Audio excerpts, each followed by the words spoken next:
Hello, my name is Zachary Tomlinson, and I am the Artistic Director of the Center at West Park.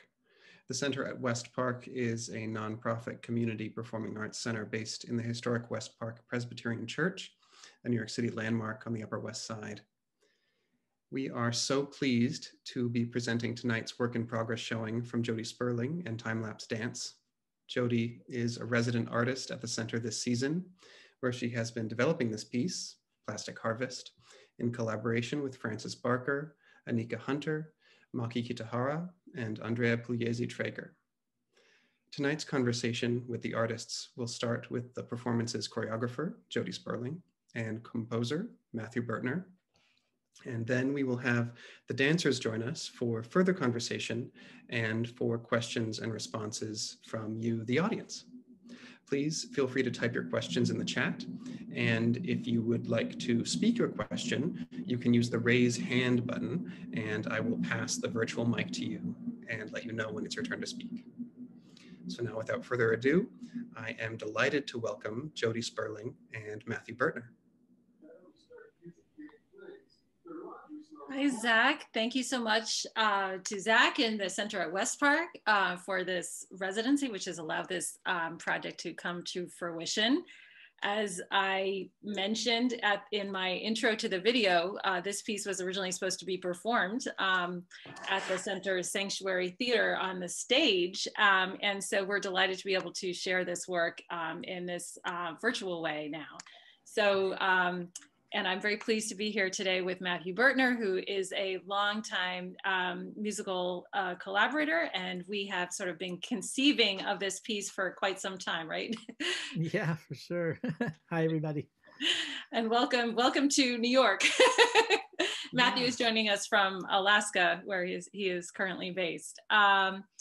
So Matthew and I have been working on environmentally themed projects. We began collaborating with a project, Ice Cycle, themed on Arctic sea ice and ice processes and ice melting. And we had sort of continued our collaboration looking at wind and atmospheric conditions that are changing along with the Earth's climate. And it was actually when we were conceiving of our next thing, back in 2019, we were thinking about plastic. And maybe Matthew, you were at the time, you were doing some sonifications of.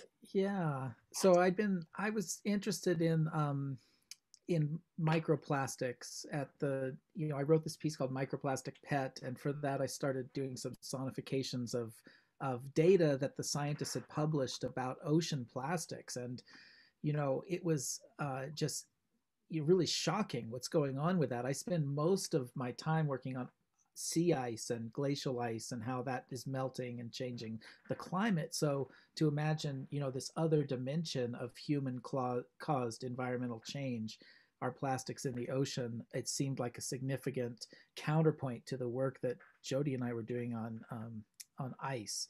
Of course, there are microplastics in the ice and in the seafloor in the most remote places in the world. And they have now defined this age, the Anthropocene. It can also be defined as the Plasticine because plastic is everywhere. And we were sort of interested in our process about the way that sound and movement can connect. And so with Windrose, we used, I'm often using if you know my work, I'm often using a lot of silk in the style sort of developed by Loie Fuller. And we were using that apparatus to create whipping sounds, right? And so my daughter just piped in the chat, so I have to shout out to Evie there. Hi, Evie. So we were thinking about what are the sounds that plastic can make, as well as how can it move. And so we came up with a lot of different ways for this project to unfold in a theater, a lot of ways that were not realized.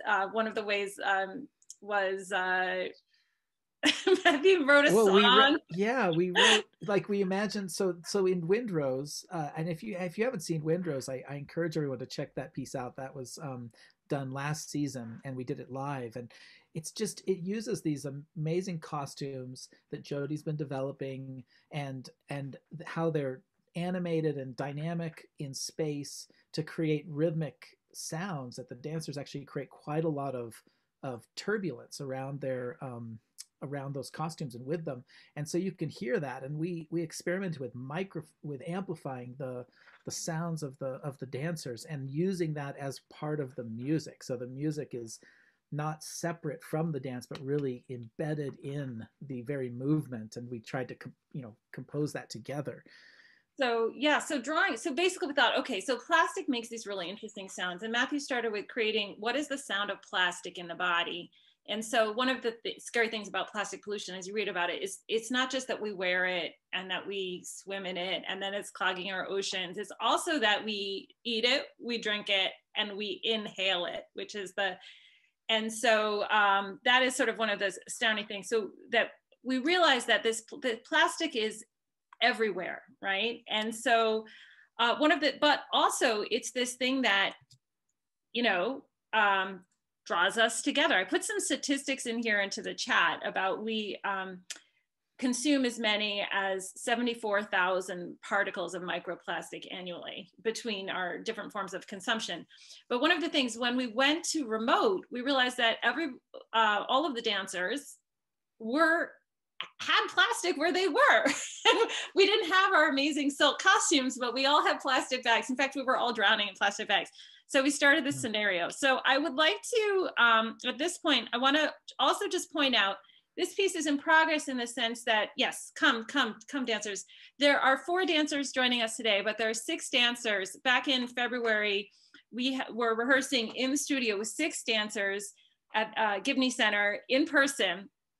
And I am planning to shoot all 6 dancers, and we have shot 4 dancers today. And Carly Cherasuolo and Morgan Bonds are very much still part of this process, but we haven't shot their plastic episodes. And what they have done is they've created pom-poms out of plastic bags and are creating very intricate rhythms, which Matthew will kind of, further sculpt into music.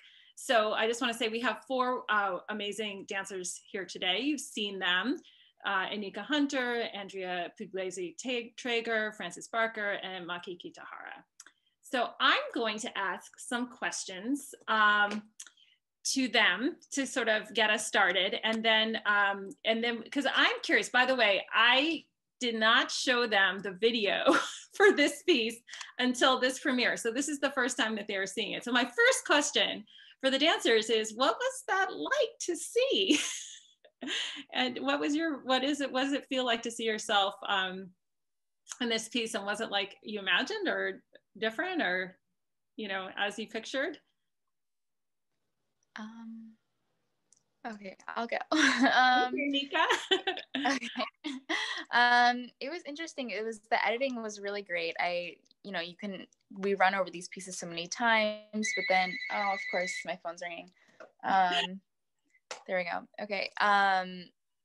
But it's seeing it come together with the layers of different edits and just the sound and everything over it was like just something I hadn't seen before. So that was really interesting.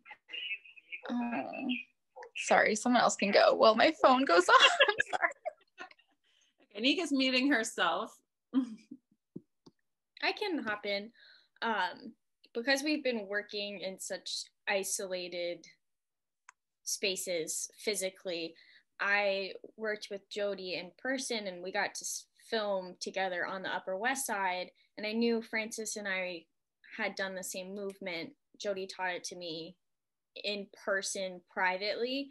And so I hadn't actually rehearsed it at all with Frances, and to see it in such different, like extremely disparate places and times and feelings and like how it related to each other, and watching it, I was like jaw on the floor the whole time. It really was amazing to watch, and to actually have the full, not just like an AirPod of the music playing, but to see how our different bodies were inhabiting the same movement to this music. It was very emotional after like so many months of process.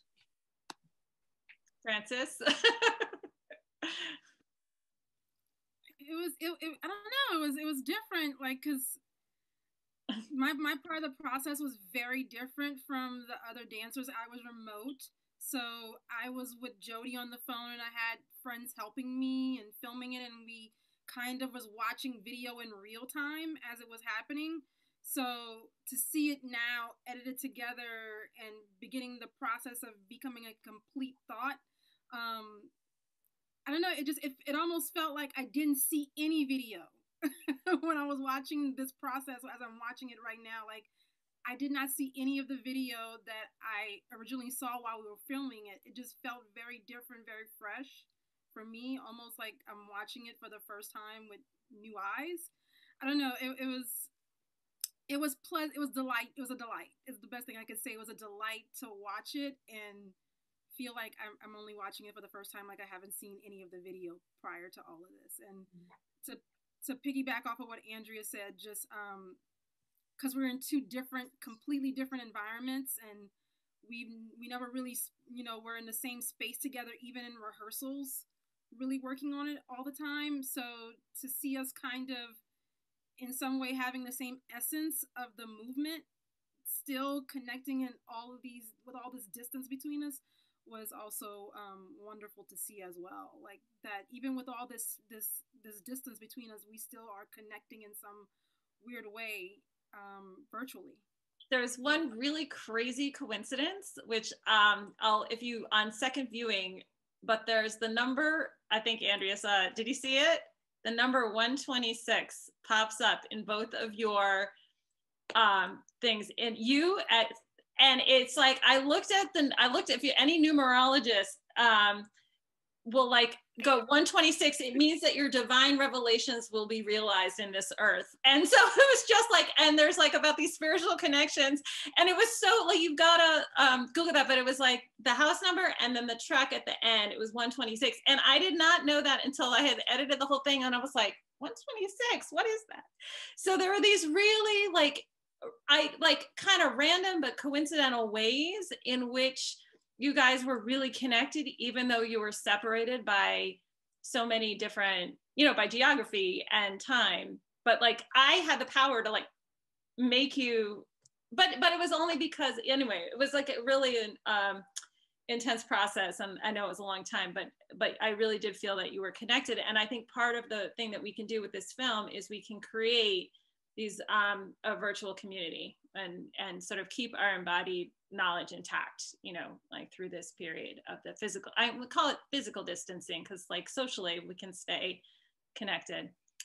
We haven't heard from Maki yet, so I just want to see what she thinks, because I kind of did a number on her and ghosted her out. So hi. Yeah, editing was really, really interesting. I watched my piece right before it a little bit, but my piece reminds me of, how do I say, kaleidoscope. Do you guys have it? Kaleidoscope. Yeah, like that. These things. So like I'm watching like playing pattern thing on the screen. That was really, really interesting.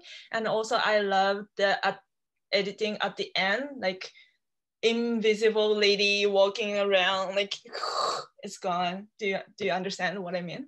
Like, so that was really interesting. And it's, like plastic floating in the air, like that's really interesting. And also like others piece, Anika's, Francis, and then Andrea's whole thing, like we have everybody has different situation. Like Anika had it in bathroom, me church, and Andrea and Francis outside. I could really, really enjoy around the circumstance we had. Yeah, so very, very interesting. I enjoyed. Thank you so much. So kind of touches on the second question I have for you, which was about the process, like, how was the virtual process different than the in-person process, or what was this virtual process like for you?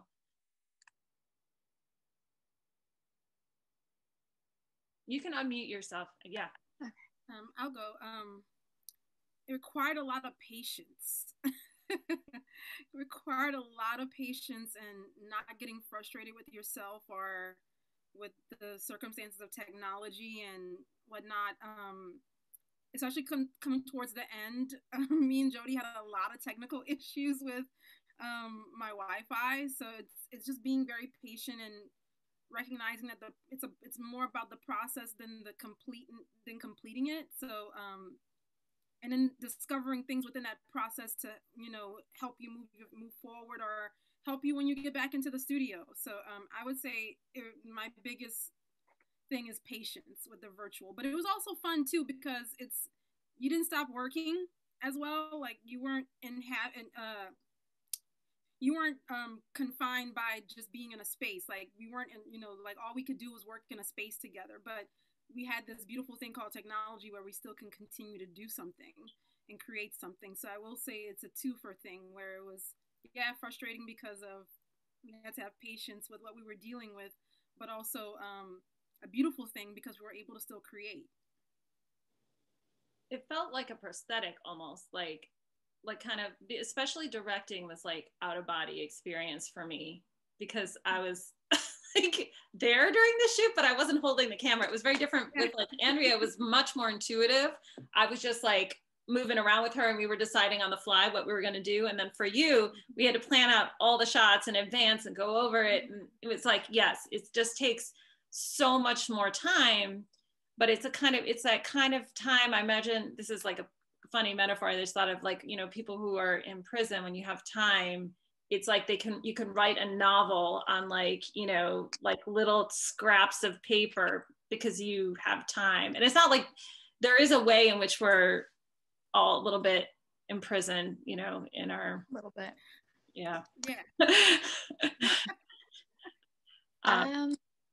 I was gonna say like it felt like in a way more personal, like even though you're not actually with people, it's it's like you're in your home, you're on your own couch, and so because of that, like it felt like such a more personal experience just because like you're opening up your home and like you're in your bathtub. And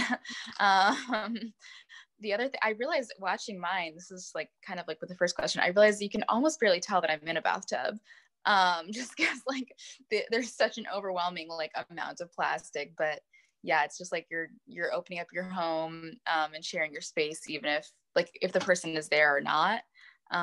So because of that, it just felt like a much more like intimate experience in a way sometimes. So yeah, you get to know each other's pets, like right. Yeah. Pretzel. Okay, maybe just one more question that I'll ask and then we'll open it up. So there was there was like this undercurrent of race and issues that was like subtext in the piece. And so I'm wondering if that's something that, the beginning, Anika's reading a book and it was her choice of the book, but I was like, okay, let's go for that. So could you talk about, Anika, maybe you could talk about the book you were reading. Yeah. And what that meant for you in that moment. Yeah. So a lot of this was, like she said, like started around like June. And I definitely like picked that book intentionally. If you can't, it's hard to see, but it says, if you go back and look and you pause it, it's the so you want to talk about race, and I just throughout, mine had a lot of different iterations. So mine started with like something that's didn't even end up being in this, which is I was on the couch with a whole bunch of plastic bags, and it kind of transitioned into something that was very literal, which is like I'm literally bathing in plastic. Like, we talk about it metaphorically, but we made it this like very literal. And so I went through like a few different books about race through different like iterations. But basically I think with this, like what it said to me is like, like just kind of trying to think about like incorporating like discussions about race into more of what we do, into more of like everyday like functions. Like, this is like very literal, like we're talking about race while bathing, which maybe you wouldn't do, but just like other like more ordinary everyday like okay, let's get this. That title of the book is very clear. Yeah, more everyday, very ordinary familiar parts of our lives, instead of having it be like this kind of like weird, like taboo thing. So that's like kind of what that like represented to me, at least. So yeah. And I think, and Cynthia Williams, who's one of the attendees, pointed out that you can see the title. I mean, I had a close. That's good. A close up of the title of the book. Like I had a jump cut there just so you could see it. And it brings up the issues of environmental racism, which is very real when you talk about it. So Frances, all right, you have a target on your back. Let's talk about that. If you don't mind, how that came about and what that meant to you. So when everything was kind of like, all the upheaval was kind of starting in June, like Jody mentioned earlier, we were talking about it just to kind of check in with each other to see how we were doing, how we were feeling about what was going on, and you know, just making sure everybody was feeling okay and feeling honest about expressing how they were feeling with what we had witnessed, what we were witnessing in real time, with the murder of George Floyd in particular and all the protests. And as we were building the costume, like the costume originally came out of another costume concept that Jody originally had worked with Lauren, the costume designer, with a dress with plastic bags on it. So my mind was already in that headspace of maybe continuing that concept. So I had a mesh outfit in my closet and kind of showed it to Jody, and she loved the idea of the mesh shirt. So we started building on it. Of course, I have plastic in my parents' house, so I just started grabbing random bags, and she happened to notice the Target bag on my outfit one day when we were kind of building the costume, and thought that it would be a cool concept to push forward with. And the metaphor of the target on your back when you're a person of color was really in the forefront of her mind. And she asked me very candidly if it was something that I would feel okay exploring with. And I was totally okay with that. I think it's apropos, like an appropriate time to bring those things up and challenge those questions and not shy away from them, no matter how uncomfortable they are. As for me, like dancing with it, because it's something you carry with you, it didn't feel weird, because it's just always been there, you know, subtly and overtly in my life. So I was really fine with it being there. But as I'm watching the video and seeing the target on my back, it became even more apparent to me that, like, being a person of color, it doesn't matter what environment you're in, it's always just there. And, you know, it's just this beautiful, bright, sunny day, and I'm just crossing the street, and it's always there. It's like a piece of patchwork that's always on your back.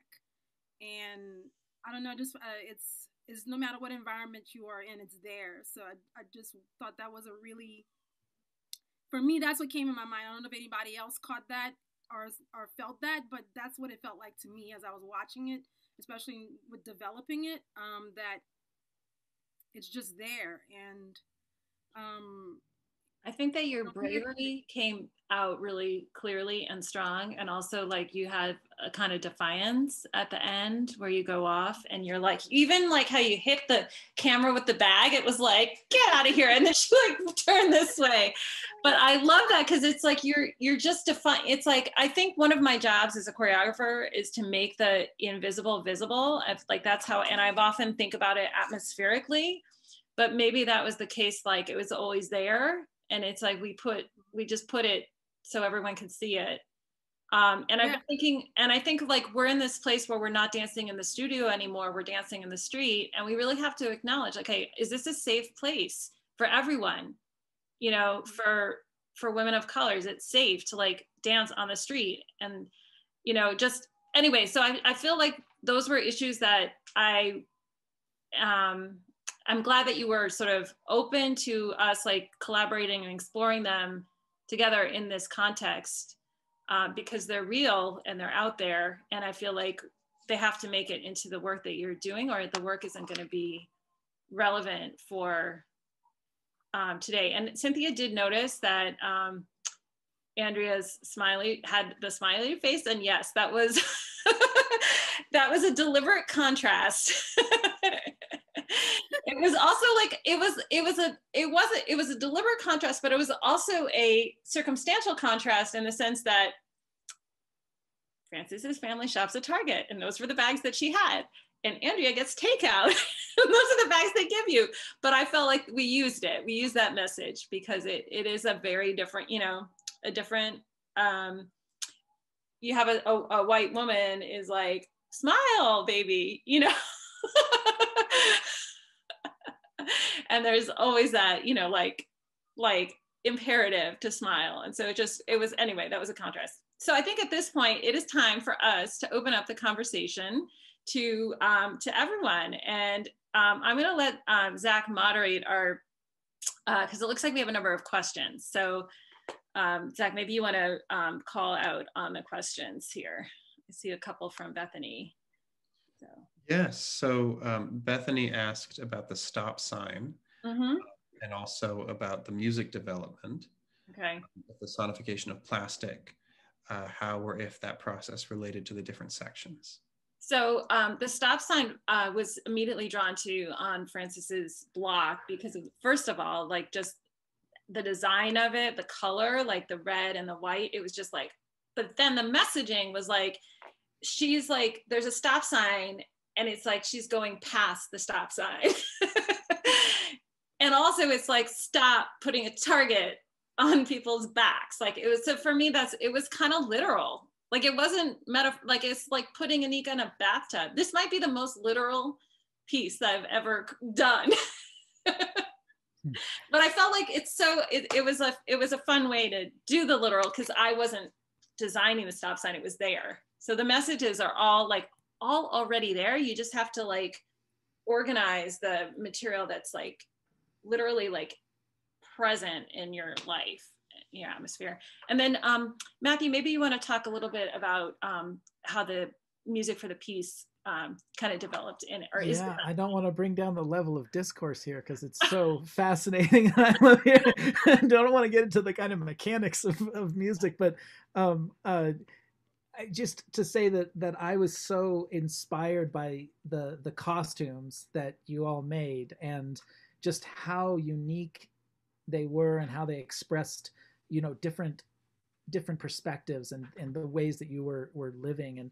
And so at that point, I have to say, when we changed the focus from the live performance piece into these video art pieces, I didn't work as closely with like the scientific data and the sonifications for these, and rather went more just into kind of dialogue with the costumes and the dancers and the scenarios that the filming that Jody did and the choreography.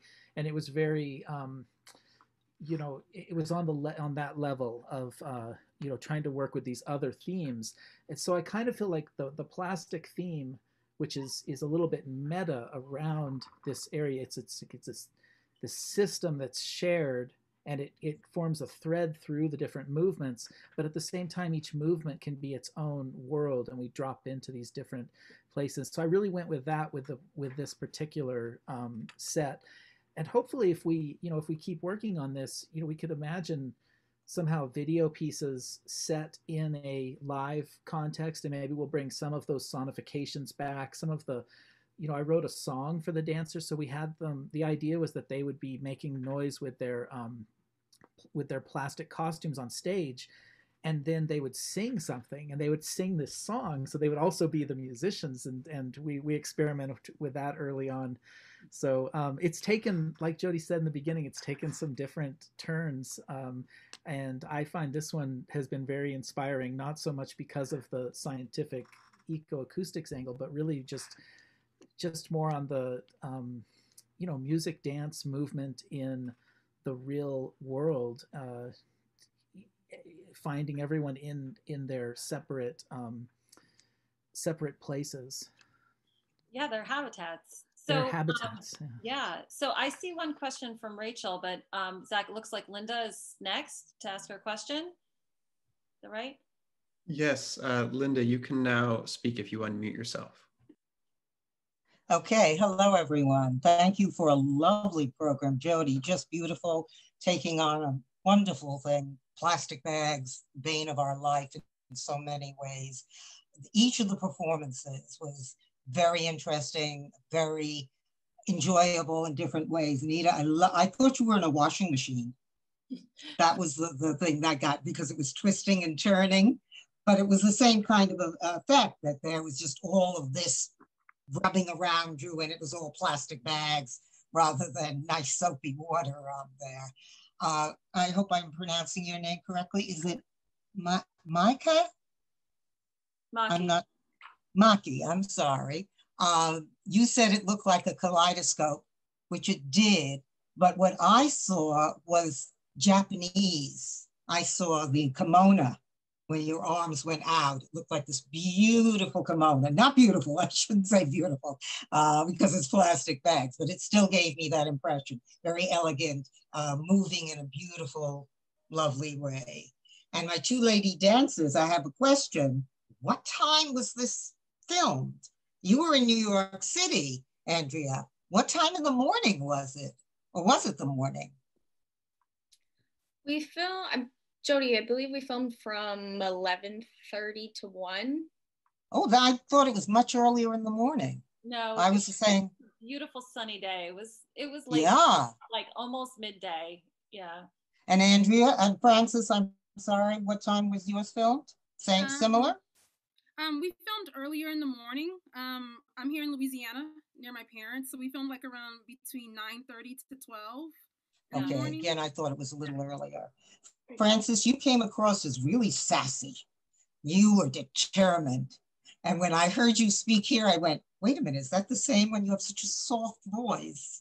And it came across very differently. So you gave a great performance for that. It was really nice. And the target, and then for Andrea, it was the smiley face, which happens to be one of my favorite images. I love the smiley face and the contrast between the two of you, one in the country, one in the city.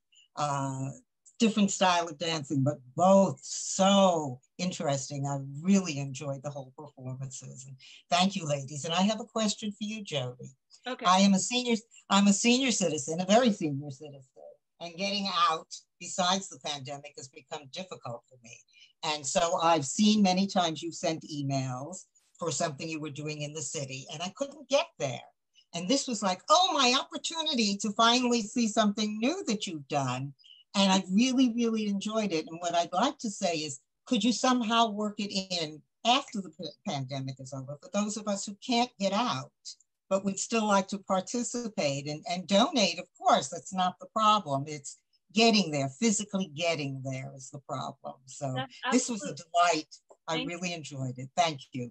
Linda, I'm so glad you could join us for this kind of event. And we'll definitely say yes. I don't think we're going to go back to all in-person events. I think there's going to be a lot of virtual engagement. And I also want to just say what the film, and this is going to go to Rachel's question as well in the chat, which is that the film medium allows you to be anywhere, right? So we're most of the time, like, we work our dances in the studio, and then it's like, or the stage, and that's the habitat that we're representing other realms on that stage. But here we actually have to be out in the world and where we are.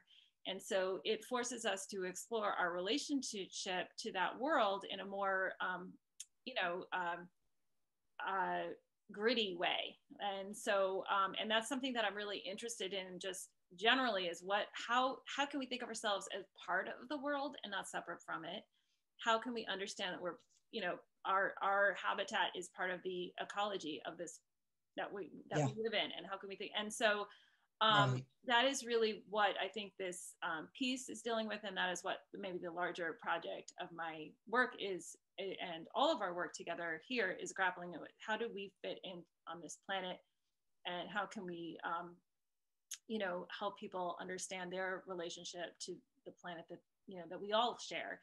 I just want to say that Melissa had put in the chat that Biden is, there's a petition to have Biden pass a Break Free from Plastic Act. And so if you would like to sign that petition, you may.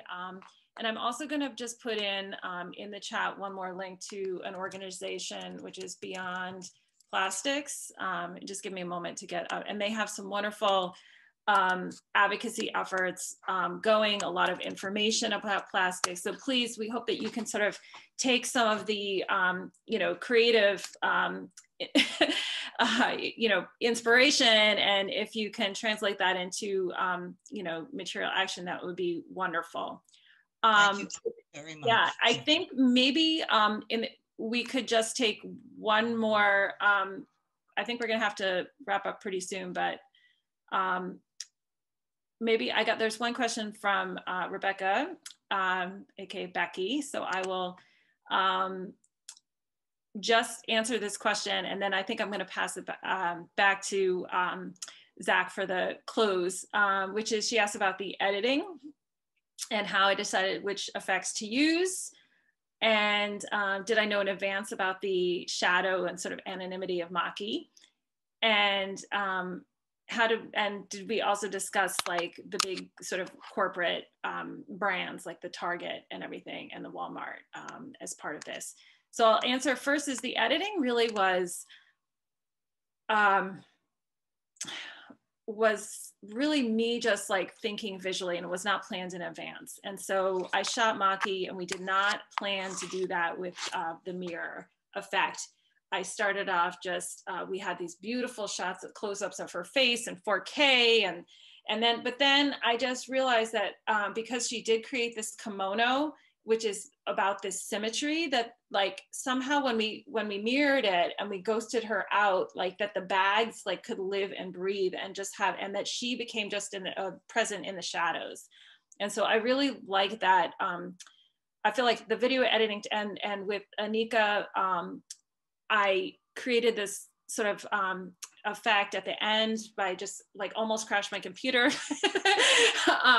but where it was like just this sort of chain. And so we wanted to sort of, I think the effect just shows the way that this is sort of reproducing on and on and on and on, right? And so the video effects really were there to support the content and the meaning of the piece. And we didn't really, I feel like there's so many different varieties of our origins for our bags. The bags were like all accumulated by us personally and friends and people who donated them to us. So we weren't thinking so much about the Target as a brand as much as Target as a symbol. So I do feel like we're really almost out of time because I don't want us to go too late. I see, I'm just gonna just say, Rainey, I think the video that you're looking at was the single use and not the plastic harvest. So I did put in the, you can definitely go back and look at plastic harvest video because Urban Outfitters wasn't in this one, it was in the other film. And Alice raised her hand. If you wanna, I was gonna say, we should probably, all right, Alice, like last question and then we'll wrap up. Sorry, I'm like, just make sure I get everything. Okay, Alice, you can go ahead. Just very quickly, I just thought it was a great example of, I'm very inspired by how you switched over to making it work as a video and your command of the video and really letting each person's personality coming through. And I love the fact that Frances wore a Target at this time. And I loved the book that Anika was reading. I felt that it dated it in a perfect way. It should be dated. It should be stamped as to what we're all going through. And I think there's a lot of stuff besides plastic I like that you stuck with plastic bags, but you know, I'm thinking of all the other plastic that I have accumulated, not knowing what the hell to do with. Anyway, that's another story. It was really wonderful and very creative and upbeat for such a serious subject. Thank you so much, everyone, for joining us. And I will say just that this, as I said earlier, we haven't finished this project. And what I think plastic does for us is it's something that we all share, and our relationship with the plastic tells us about ourselves. right? And it helps like understand like what the issues are that we're facing in our lives and in our habitats. So if I'm gonna just put this call out, I think, and Zach has put the link to donate. If you would like to support our programs like Moving to the Future, please like consider making a year-end contribution. And I want to just send a really big warm thanks to the Center at West Park that has been very generous in supporting our work with rehearsal space, and this artist residency has been just really a wonderful experience and really a chance for to have a creative space and to be able to keep working during this global pandemic. So thank you to Zach and Center at West Park and dancers, Matthew, and everyone. And Zach, I'm gonna just throw it back to you just to close out. Well, thank you all so much for joining us. And obviously this is a fascinating piece. We could keep talking about it all night. But I think everybody could use a break from Zoom. So I just want to say thank you all so much again for being here, and thank you to the artists for this amazing piece, which I really look forward to seeing as it continues to develop and as you continue to expand, because of course this is a work in progress. And I hope all of you in the audience will come and check out the next iteration of this piece and everything coming up from Time Lapse Dance. And we have a couple more pieces from the Center at West Park resident artists this week. One tomorrow night and one on Friday night, both really fascinating works in progress that I hope you'll check out as well. And again, if you would like to support the artists, you can make a donation to Time Lapse Dance by going to timelapsedance.com/support or by clicking the link in the chat. And with that, thank you all so much and good night.